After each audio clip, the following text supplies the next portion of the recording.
Criminals పట్టుకునే విషయంలో వాళ్ళకి కూడా ఒక మంచి ఆపర్చునిటీ కింద ఇది కూడా భావించుకోవాలి మనం.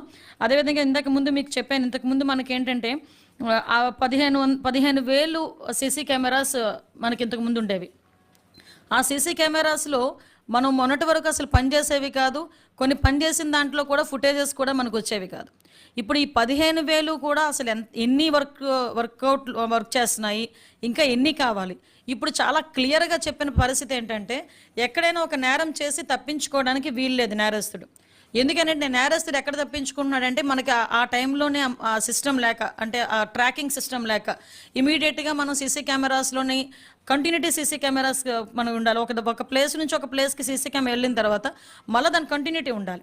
సో అటువంటివి ఏమీ లేకపోవడం వల్ల కొన్ని కాలేజెస్ దగ్గర వాటి దగ్గర కూడా సీసీ కెమెరాస్ అందుబాటులో లేకపోవడం వల్ల ఈ క్రైమ్ అనేది చాలా ఎక్కువగా జరుగుతుంది. క్రిమినల్స్ అన్నది వాళ్ళు తప్పించుకుంటున్నారు. కాబట్టి డెఫినెట్గా మనం ఎట్టి పరిస్థితుల్లో